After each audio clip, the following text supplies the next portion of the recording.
Sa nakaraan nating video ay natapos tayo kung saan. Pagkalipas ng 2 araw sa Dashu Mountain. Sa loob ng 20 milya mula sa base ng Luyang, ito ay isang medyo ligtas na lugar. At ito rin ang lugar ng pagsubok para sa mga base trainees na regular na pagsubok. Ang pinakamalapit, totoong win area sa Luyang Base ay ang Dashu Mountain, na 100 milya ang layo. Ito rin ang pinakamagandang lugar para sa Luyang Base martial artist na patatagin ang kanilang cultivation, at manghuli ng mga supply. At makikita naman natin ang ating bida na kasalukuyang nakikipaglaban sa mga ferocious beast. Nasa antas 2 mababang mabangis na hayop, Iron Mantis, pagkatapos ng kalahating araw na labanan ang 12 ng mga ito, kitang-kita ang epekto ng pagsasanay. Ngayon sa pagpapala mula sa kanya daan at kidlat talento, ang kanyang lakas ay umabot na sa 50,000 gene, dahil nakatuon siya sa pagkuha ng dugo ng mabangis na hayop, mga makalangit na materyales, at mga kayamanan, ang kanyang kapangyarihan, na pinakintab ng higit at mas matatag. At nakapasok na sa ikalawang antas ang Breaking Blade, at ang mga hakbang ng Ghost ay malapit na ring makalusot. At biglang may nagpunta sa kanyang likuran na isang Iron Mantis, naramdaman naman ito ng ating bida. Ngunit bigla na lang siya inatake nito. Tinamaan naman ang ating bida ngunit after image na lang niya ito. Biglang lumitaw si Chumo sa harapan ng Iron Mantis at agad na nagpakawala ng isang slash na may kasamang kidlat. Tinamaan ito at nahati sa 2 na sanhi ng pagkapaslang nito. Naging seryoso naman ang ating bida. Kapag nakapasok siya sa martial artist, hahanapin ito ang 2 ulong python. Ngunit nalipat naman tayo ng eksena sa Luyang First Academy. At makikita naman natin ang mga martial artist na sila ay nagsisidatingan dahil ito na ang kanilang hinihintay. Ay ang pagtitipon ngayon upang ipahayag ang mga pangkalahatang pagsubok ng akademya, at darating ang dean. Ngunit nagsaad naman ang 2 lalaking ito, at nakita nila ang 3 na bagong dating, at sinabi na lang nila na sino ang mga taong iyon dahil bago lang sa kanila ang mukha ng mga ito, at mukha daw malakas silang martial artist. Subalit agad naman sila pinatigil ng isang lalaki na may hawak na baston. At sinabi nito sa mga mag-aaral, sa pagkakataong ito ang paligsahan sa pangangaso ng mag-aaral ay magiging iba sa mga nakaraang taon. Ang lalaking ito ay si Shen Jin, din ng Luyang First Academy na isang Grandmaster Martial Arts. Ang pagsubok sa pangangaso na ito ay hindi lamang para sa mga estudyante ng kanilang unang akademya, para din ito sa iba pang mga akademya at paaralan ng martial arts sa base, pati na rin sa lahat ng mga estudyante ng Martial Arts Academy sa base ng Changfeng. Nagulantang naman ang ibang martial artist sa tinura ni Grandmaster Shen Jin. Sambit pa nila, anong pagsubok sa 2 lungsod, sa lahat ng mga akademya at paaralan ng martial arts sa parehong base na kalahok. Ito ay magiging isang malaking pagsubok. Ang 2 pagsubok sa lungsod ay nag-aalok ng higit pang mga gantimpala, ngunit ang panganib ay mas mataas din. Ngunit agad naman na binasag ni Grandmaster Shen Jin ang pag-alala nila. Alam daw nito kung ano ang kanilang inaalala, ang pagsubok na ito ay gaganapin sa labas ng Dashu Mountain, at hindi ko na kailangang sabihin sa kanila kung gaano ito kapanganib.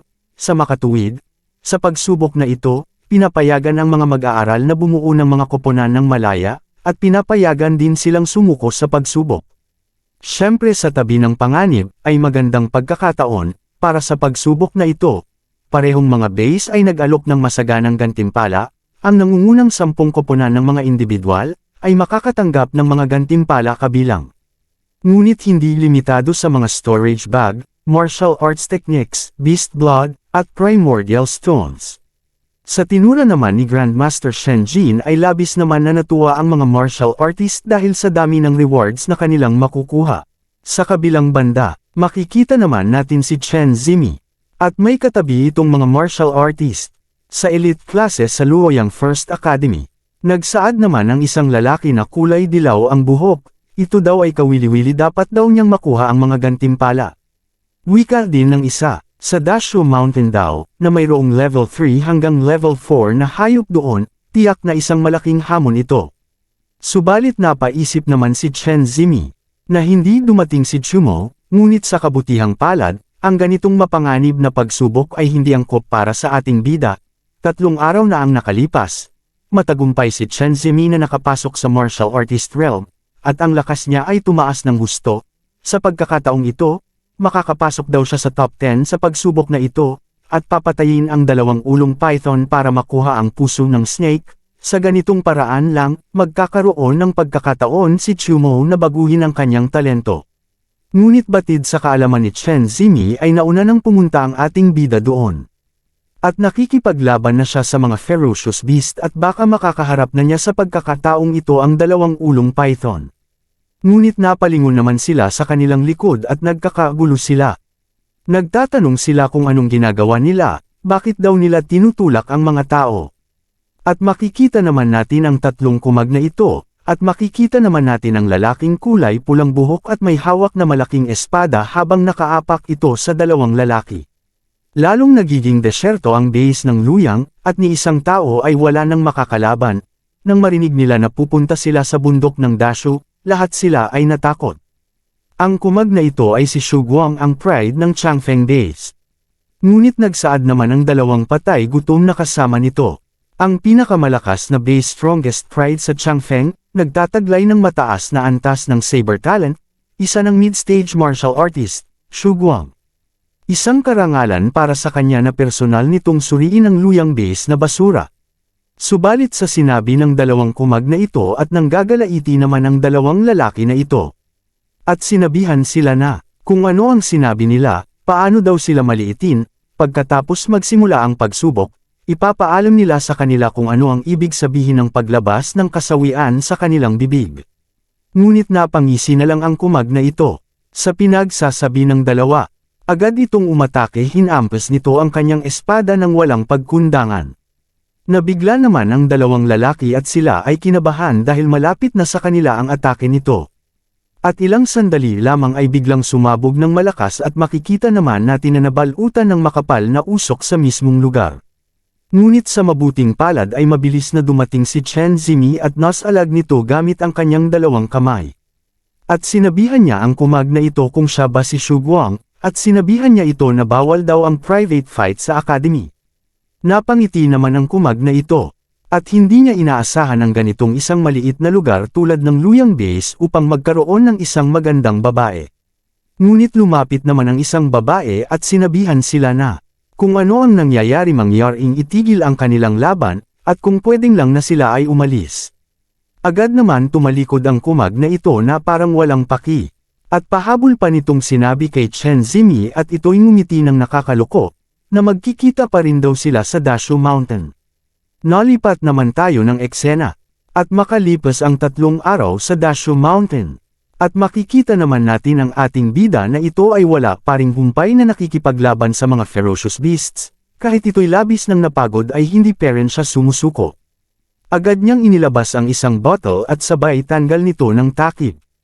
At agad nitong ininom. Ang tigre at kulog na leopardo, patuloy itong umuungal sa kanyang katawan, ito ay tanda ng isang pag-breakthrough. Matapos ipakita ang kanyang kahinaan, ang mabangis na hayop na ito ay naging handa na sa pag-atake muli. At makikita naman natin ang lumalabas na asul na enerhiya sa katawan ng ating bida. Matapos masira ang barrier ng kanyang martial arts realm ngayon, ay nakaramdam siya ng lakas ng kapangyarihan sa buong katawan nito na hindi niya maalis, kaya kailangan daw nitong patayin ang lahat ng ferocious beast dito. At agad nitong binitawan ang bottle na walang lamang. At sabay itong umatake ng mabilis. Tinawag niya ang lahat ng ferocious beasts na nakapaligid sa kanya para sabay-sabay na din silang umatake. Sa sobrang bilis ng ating bida ay bakas na lang na enerhiya ang ating makikita, parang wala lang sa kanya ang lahat nitong nakakasalubong na ferocious beast. Nagsisitaw-sikan ang kanilang parte ng katawan matapos nitong madaanan. At makikita naman natin na kahit malayo ang ating bida ay matatanaw pero ng liwanag na kidlat ang nanggagaling sa lugar. At ilang sandali pa ay tuluyan ng napatay ng ating bida ang lahat ng ferocious beast na nakapalibot sa kanya. At napatingin naman ito sa kanyang kamay. Ang mga dumi sa kanyang buong katawan ay ganap na nagtanggal ng Yijing Mero na naglilinis nito na naaayon sa reputasyon nito. At biglang lumitaw ang system. Pagkalkula ng halaga ng labanan ng pangunahing lakas ng ating bida ay umabot na sa 17,710 jin. Ang katangian ng ating bida kulog at hangin at ito'y pinahusay na lakas na umabot sa 71,235 jin. Naging seryoso naman ang ating bida at ito'y nagpapalabas ng kidlat sa kanyang mata. Sa wakas ay nalagpasan na daw nito ang 10,000 gene threshold ng kanyang pangunahing lakas, at isa na siyang martial artist, sa superimposed thunder at wind attributes, kaya na nitong labanan kahit isang mid-stage martial artist. Ngayon hindi na niya kailangang matakot kay Zhou Cheng, at handa na siyang lumaban, pero bago yun. At may naramdaman ang ating bida na kakaibang tunog mula sa kanyang likuran at ito'y napalingon. At makikita naman natin ang mga matang pula sa may madilim na parte. Sambit naman ng ating bida. Sa totoo lang lumapit siya sa tirahan ng 2 ulong sawa habang nagsasanay, ngunit hindi niya inaasahan na mahahanap niya ito bago siya makarating doon, naakit siguro ito sa ingay ng kanyang pag-breakthrough. At sabay hinanda nito ang kanyang espada. At ilang sandali lamang ay tuluyan nang lumabas ang Ferocious Beast. Ito ay isang level 2 medium Ferocious Beast's two-headed python, na kinakatakutan ng lahat, ngunit naging kalmado lang ang ating bida matapos makita nito ang napakalaki at mapanindig balahibong halimaw na ito. Wika pa ng ating bida, level 2 medium Ferocious Beast na ganitong klaseng aura, malinaw na naabot nito ang ranks ng level 2 advanced Ferocious Beast, maihahambing ito sa isang late-stage martial artist. At biglang nagpakawala ng poisonous ang Ferocious Beast, ngunit agad naman na nakaiwas ang ating bida sa kanyang pagtalon, at biglang umatake ulit ang isa pa nitong ulo, na hindi inaasahan nito. Subalit inapakan ni Chumo ang ngipin ng python at ito ang kanyang ginamit para tumalon palayo. Nagpakawala ulit ang isang ulo ng python ng poisonous, dahil dito ay hindi alam ng ating bida kung paano niya ito lalabanan. Hindi maganda ang makamandag na gas na ito ay nagpaparalisa sa katawan. At ginamit na ni Chumo ang kanyang ghost steps, ito ang kanyang ginamit para mabilis itong makaiwas sa mga atake sa kanya. Ang 2 ulo ng sawa ay nasa perpektong pag-synchronize, sa bawat pag-atake ay pinipilit siya sa direksyon ng kabilang ulo, hindi niya ito maaaring hayaan na maabutan ang kanyang momentum. Ngunit sa sobrang bilis ng python na ito ay muntik ng tamaan ng ating bida. Kahit na naiwasan ito ni Chumo, ngunit hindi pero nakaligtas ang kanyang damit matapos sakmalin ng python. Kahit na ginamit na ng ating bida ang kanyang bilis ay naabutan pa rin siya ng Ferocious Beast kahit saan siya magpunta. Napaisip na lang si Chumo. Hindi siya makatakbo ng mas mabilis, at ang kanyang pagtakbo ay mauubos lamang ang kanyang pisikal na lakas, hindi na siya makatakas pa.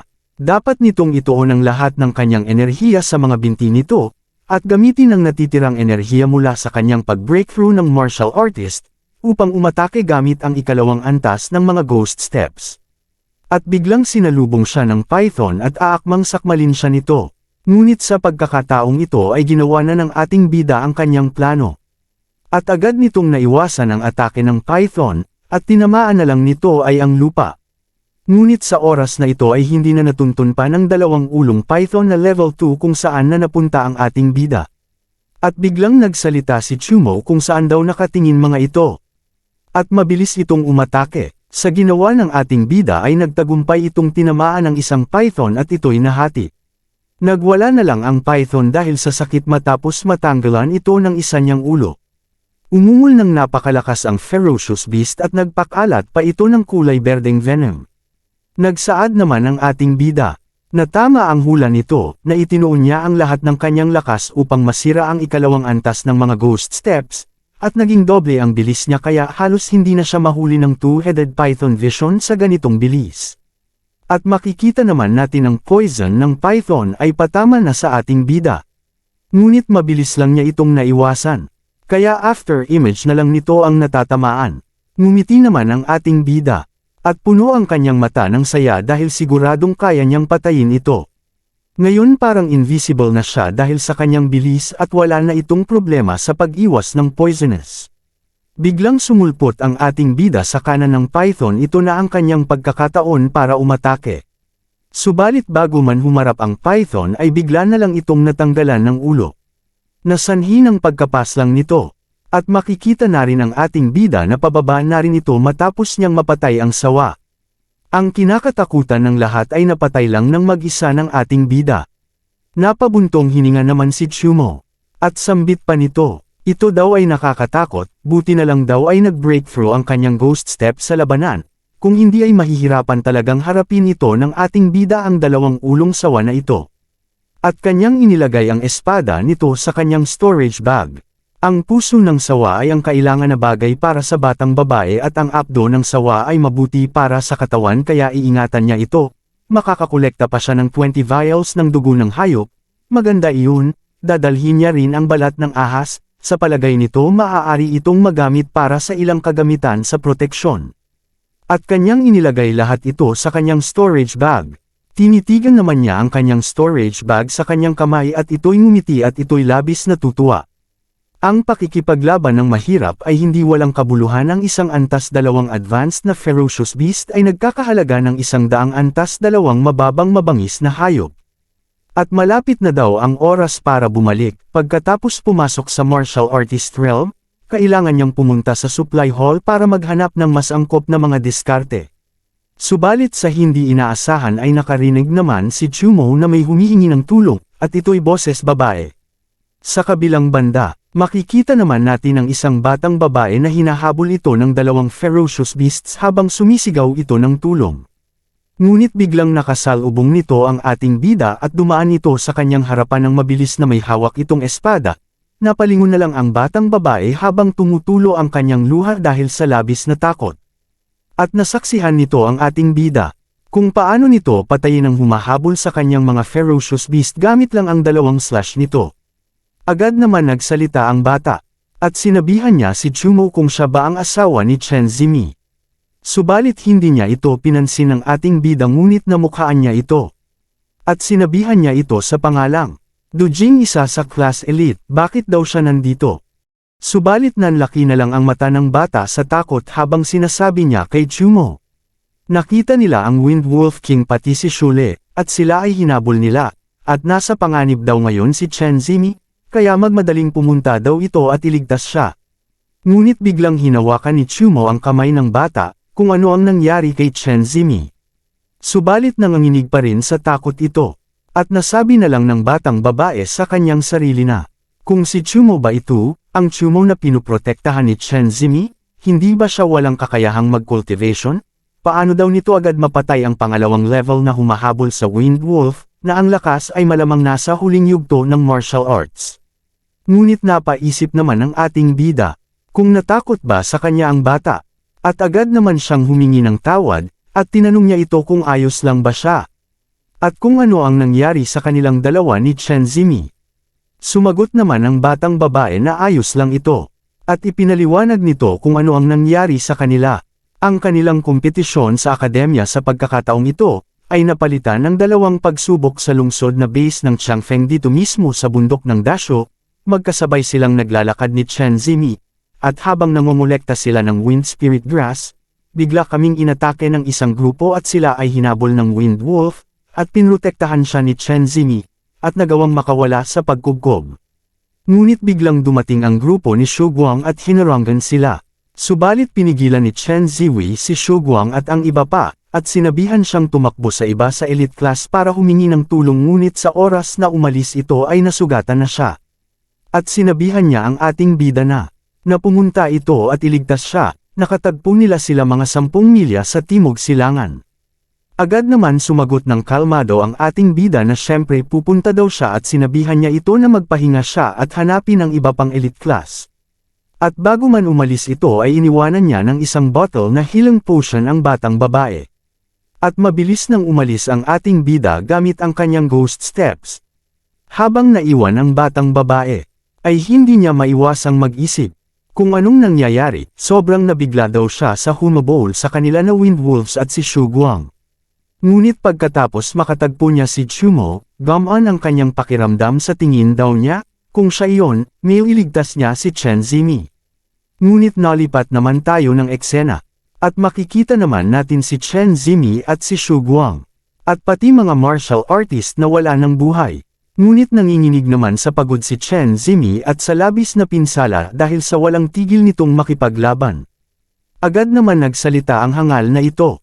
At sinabihan niya si Chen Zimi, na sinabi na daw sa kanya na bago ang mga Luyang base ay isang grupo ng mga talunan, maaari nitong saktan ang marami sa kanyang mga tauhan, at siya daw ay napakalakas, bakit hindi daw siya sumunod sa kanya para magkaroon daw ito ng magandang kinabukasan. Sa tinura naman ng hangal na ito ay nagtindig naman ang tinga ni Chen Zimi. At sinabihan niya ito na ang naple ng kanyang mukha para sabihin on. Dagdag pa nito, siya daw ay duwag na nagsasamantala sa tao, yun nga lang, gamit ang kapangyarihan ng mabangis na hayop para gumawa ng palihim na pag-atake sa kanila at anong yabang yun. Subalit tumawa naman ang malakas ang kumag na ito. Ngunit ginamit ni Chen Zimi ang pagkakataon nito para siya ay umatake. Biglang napunta si Chen Zimi sa harapan nito at handa na nitong pakawalan ng isang suntok. At naging seryoso naman ang mukha ng kumag na ito. At sinabihan niya si Zimi na matigas daw ang ulo nito. At siya ay nag-counter-attack at iwinasiwas nito ang kanyang espada at matagumpay naman niyang nasalag ito. At sinabi pa nito, na hayaan niyang ipakita sa kanya ang pagkakaiba nilang dalawa. At hindi na nga ito kinaya pa ni Chen Zimi at ito'y tumalsik at napasukan ng dugo. Tumama naman si Chen Zimi sa puno sa lakas ng impact. At makikita naman natin na hindi biro ang tinamong pinsala ni Chen Zimi. At halos hindi na ito makatayo. Ngumiti naman ang nakakaluko ang hangal na ito, at tingnan daw nito ang kanyang sarili, kung gaano siya kaina ngayon at naaawa daw ito sa kanya, at bibigyan pa niya ng huling pagkakataon si Chen Zimi, kung sasama ba ito sa kanya o hindi, subalit hindi naman sumagot si Chen Zimi, at tinignan na lang niya ito ng masamang tingin. Ngunit naubusan naman ng pasensya ang kumag na ito, mula nang siya ay naawikan niya ang kanyang talento para sa mga advanced na diskarte sa saber. At kumuha ng nangungunang pwesto sa base ng Changfeng, walang sino man ang maaaring tumanggi sa kanya. Kung ayaw daw niya, hindi niya ito pipilitin, ngunit pagkatapos ay tutuperin nito ang kanyang hiling. At ipapadala siya sa kanyang paglalakbay. At dito na daw masasawi ang kanyang buhay, subalit pinagmamasdan naman siya nito na hindi natatakot sa gagawin niya, at pumikit na lang si Chen Zimi at mas pinili nitong mamatay kaysa makasama ang patay gutom na ito. At ilang sandali lamang ay tuluyan na itong iniangat nito ang kanyang espada sa taas para sa kanyang gagawing atake. Subalit bago man niya magawa ang kanyang binabalak, ay biglang may sumigaw at itigil daw nito ang kanyang kahibangan.